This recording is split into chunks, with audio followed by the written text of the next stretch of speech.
Estudos do clima e a sua relação com a produção agrícola. Esta é a segunda parte da prosa com o professor Molion.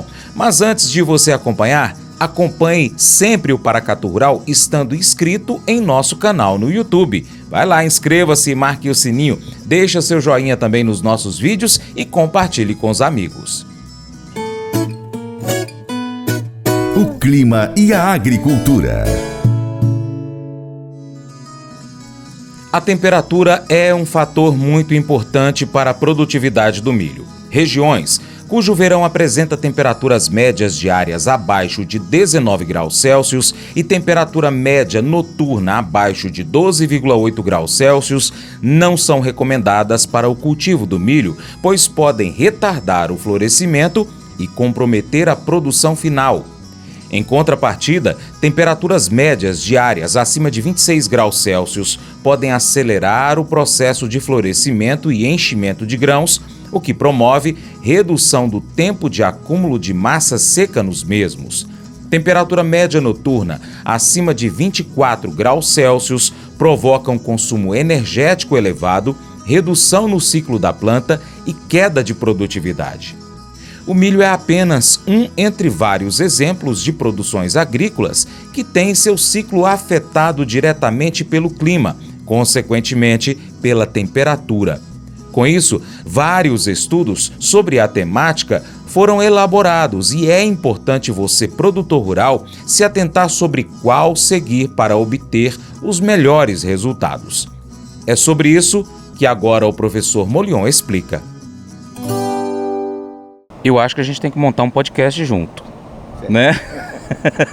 Para a gente ter aí talvez um encontro semanal, quinzenal, para trazer informações, trazer resultados de pesquisas, questões técnicas, ciência, né? Porque trazendo a ciência, as pessoas vão entender e vão conseguir interpretar melhor tudo que está acontecendo, no caso nosso aqui, que a gente está falando para o produtor rural, o que está acontecendo no campo, o que está acontecendo no céu, por que na região dele chove mais ou menos. Então, a ciência explica muita coisa. E o que não explica hoje, trabalha-se para poder chegar a uma... Você tocou num ponto muito interessante, que infelizmente na área de clima deixou de ser ciência, tá? É só especulação.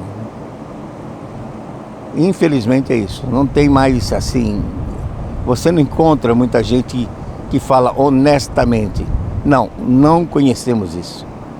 O cara tenta sempre inventar alguma coisa e na maior parte do tempo trazer, vamos dizer, um terrorismo climático, um alarmismo. Não, porque o nível do mar vai subir. Ainda na semana passada, a NASA detectou que o nível do mar subiu 9 centímetros nesses últimos 10 anos e que cidades brasileiras como o Rio de Janeiro podem ficar debaixo d'água. Bom, onde é que está aí o ponto? A ignorância. A ignorância, inclusive, nos meteorologistas modernos, é que eles se esquecem que existe um ciclo da Lua que tem uma periodicidade de quase 20 anos, 18,6 anos. A órbita da Lua é fixa, ela está sempre voltada para a Terra, mas o plano da órbita não é fixo. Se eu pegar o equador terrestre, o plano da órbita faz isso, 5 graus para cima do trópico, 5 graus para baixo. E isso ele leva 18,6 anos, que para a vida humana é um intervalo de tempo expressivo. Então eu pegando artigos russos, que durante a Guerra Fria os russos continuavam trabalhando, só que eles não tinham computador, então tinham que usar mais a cabeça. Então tem alguns artigos interessantes, como da variação do nível do mar, por exemplo, do impacto que a Lua tem indireto no clima. Porque é lógico, todos sabem que a Lua controla as marés.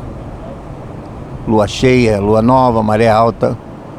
lua minguante, crescente, maré mais estável.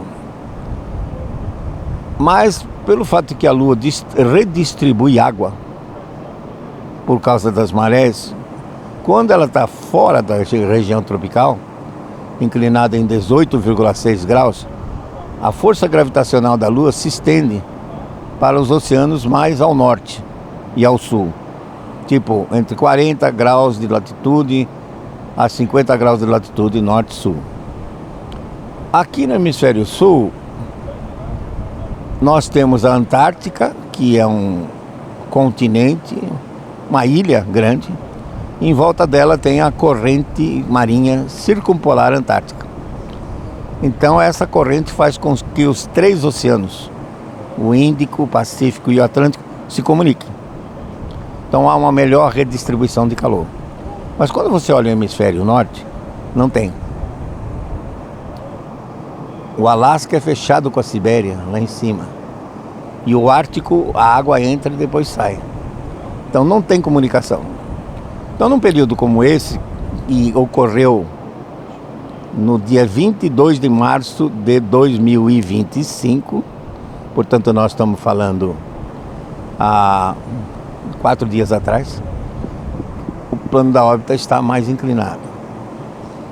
O que a gente vê, e depois eu passo para você o mapa, para você ilustrar, não sei se no YouTube certamente dá. Você vê uma mancha de água quente ao sul do Alasca e da Sibéria. A corrente oceânica chamada Kuroshio, isso porque ela banha a costa da China e do Japão, tem o nome japonês, leva a água quente da região tropical lá para cima. E essa água não tem por onde sair. Então fica uma mancha de água quente. E como ela é persistente, na atmosfera o que acontece? Em cima da água quente, como a água quente evapora mais, fica um sistema de baixa pressão. Mas entre a água quente e o continente norte-americano, fica um sistema de alta pressão. E esse sistema de alta pressão traz ar frio da Sibéria, passando pelo Canadá, pelos Estados Unidos, varrendo o Caribe todo e chegando até a costa norte do Brasil e África.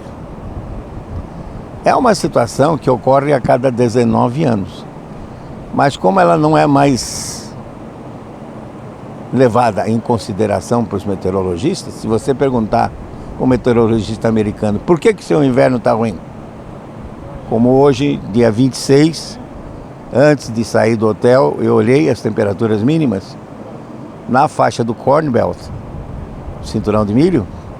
Estados como Iowa estão com 2 graus abaixo de zero. No final de março. Final de março. O que vai acontecer? Nevou muito. Teve até estados do sul, como Texas, Louisiana, a Flórida. Fazia 40 anos que não caía a quantidade de neve que caiu há 3 semanas atrás. Então tá tudo frio, coberto de neve. A neve aparece branca porque ela reflete muita radiação solar. 90% da radiação solar que incide, ela reflete. Só absorve 10%. Então você tem que derreter a neve. Quando derrete a neve, essa água não infiltra. Ela escorre porque o solo está congelado. Tem que derreter o solo, descongelar o solo para depois plantar. Nesse processo como um todo, pode dar um atraso de 2, 3 semanas. Do ponto de vista agronômico, tem que atrasar o plantio. A previsão para os Estados Unidos, e eu digo os Estados Unidos porque são o maior produtor de milho do mundo e o segundo maior produtor de soja. Os Estados Unidos produz 380 milhões de toneladas de milho, o ano passado 120 milhões de toneladas de soja. Se eles atrasarem o plantio, e a previsão é que os estados do Corn Belt a oeste fiquem mais secos, e os estados do leste do Corn Belt fiquem com excesso de chuva, pelo posicionamento do fluxo da atmosfera em função dessa água quente que está lá. E além disso, vai continuar entrando ar frio. Embora vá ser verão, crescimento das plantas de junho a setembro, mas ainda o ar vai estar mais frio do que o normal. Nessas circunstâncias, a planta ela estica o seu ciclo, ela alonga. Eles dizem lá que para cada dia frio tem que acrescentar 3 dias no final. Então uma soja de 110 dias pode virar uma soja de 120. Ou um milho de 110, ou 115 pode virar 120, 125. Qual é o perigo? É que se a planta estica o ciclo dela, quando chega em setembro, outubro, ela já está sujeita a nevascas e geadas. E, obviamente, diminuição da produtividade. As pessoas não raciocinam, mas 380 milhões, 1% é 3,8 milhões. 1% da quebra da soja, 1,2 milhões de toneladas. Então você vê que hoje, infelizmente, isso são commodities, os preços são colocados aí por bolsa de valores de mercadoria, de valores, e nós não temos absolutamente controle nenhum sobre isso. Além de todo aquele bando de especuladores que sabem como dominar o mercado, sabem como jogar o preço para baixo, comprar na baixa e depois vender na cima.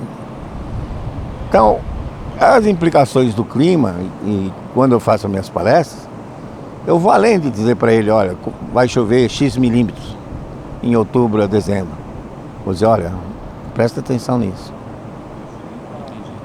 Porque quando os analistas de mercado, são bons eles falam muito da série de preços, tal ano, não sei o que, papapá, cresceu daqui, acham explicações porque desceu, subiu, mas quando vão falar de clima, eles não têm conhecimento. Eles usam resultados de modelos de clima, de previsão. Só que um modelo de clima é um programa de computador. É um código de computador, alguns sofisticados. O que a NASA usa tem mais de 1,5 milhão de linhas de instruções, precisa de supercomputador para rodar isso. Mas eles têm o calcanhar de Aquiles deles, a parte fraca, é o ciclo hidrológico. O modelo não sabe imitar a natureza ao construir nuvens e chuva. E para nós, a variável mais importante é a chuva.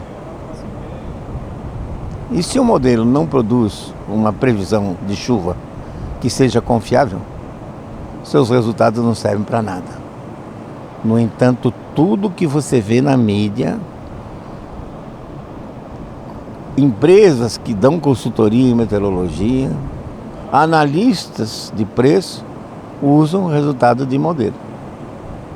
Nós poderíamos gastar um tempo explicando por quê, mas basicamente é o seguinte: para você representar o planeta Terra no computador, você faz uma grade de círculos de longitude por círculos de latitude.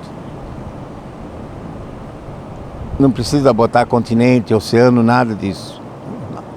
Quando vai se colocar os dados para rodar o modelo, os dados são colocados no ponto de grade. Então eu pego o ponto A, são da ordem de 65 mil pontos na superfície. Depois tem mais outro, dependendo da capacidade computacional da instituição, ela pode adicionar na vertical 30, 50 níveis. Mas na superfície, todos 65 mil pontos. Ponto A recebe os dados: pressão atmosférica, temperatura, vento, umidade, etc. Ponto B também recebe relativo à posição dele. Só que entre o ponto A e o B, a distância nos melhores modelos é 110 quilômetros.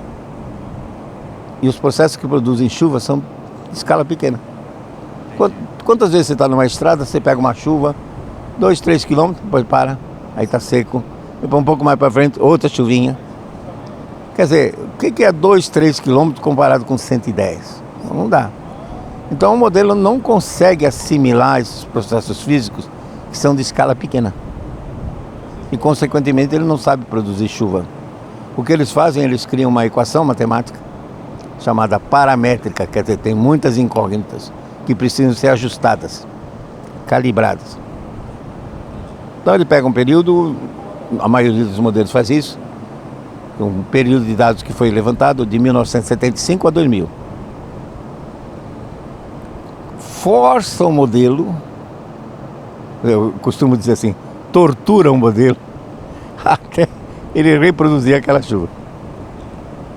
Quando ele ajustou os parâmetros para produzir aquela chuva,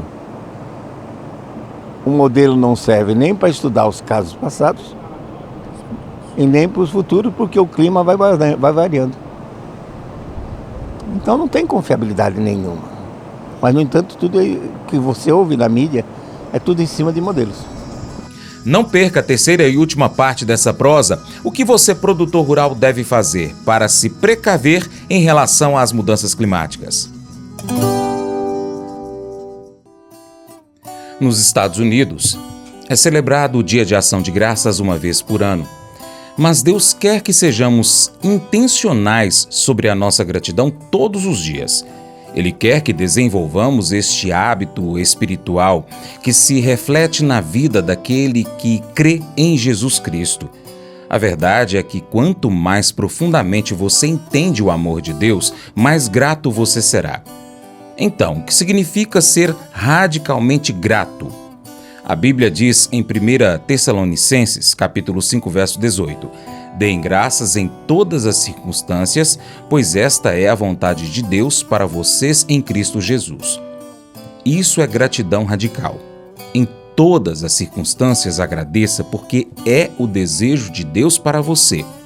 Você pode agradecer a Deus em todas as circunstâncias, porque Deus está no controle. Ele pode tirar o bem do mal. Ele pode mudar os erros estúpidos que a gente comete. Não importa o que aconteça, Deus não vai parar de te amar, Ele não vai parar de me amar.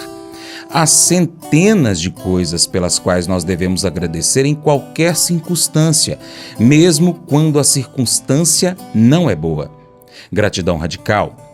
Ser grato em todas as circunstâncias.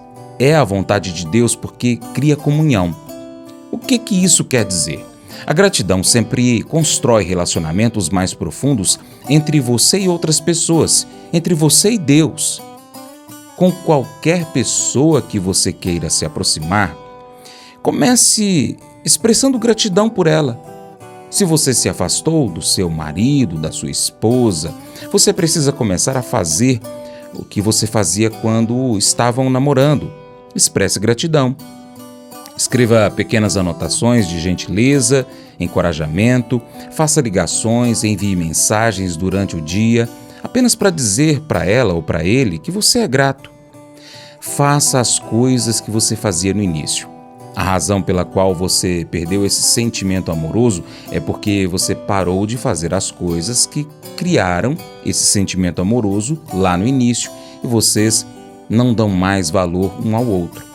Deseja construir seu pequeno grupo? Não basta ir apenas aos encontros do grupo. Durante a semana, mande mensagens, e-mail, telefonema. Diga, sou grato por você e aqui está o porquê. Você descobrirá que quanto mais grato você for pelo seu grupo, mais ele se unirá. A Bíblia diz para animar e ajudar uns aos outros. À medida que você ajuda outras pessoas a se desenvolverem, descobre que Deus também constrói sua vida por meio de seus relacionamentos profundos com Ele e com outras pessoas. Esse devocional faz parte do plano de estudos Hábitos de Felicidade do aplicativo Bíblia.com. Muito obrigado pela sua atenção, Deus te abençoe e até o próximo encontro. Tchau, tchau.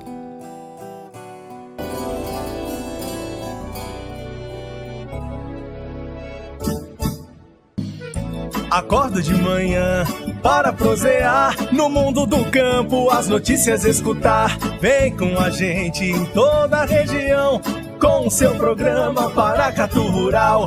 Tem notícias, informação E o mais importante, sua participação. Programa Paracatu Rural. Programa Paracatu Rural.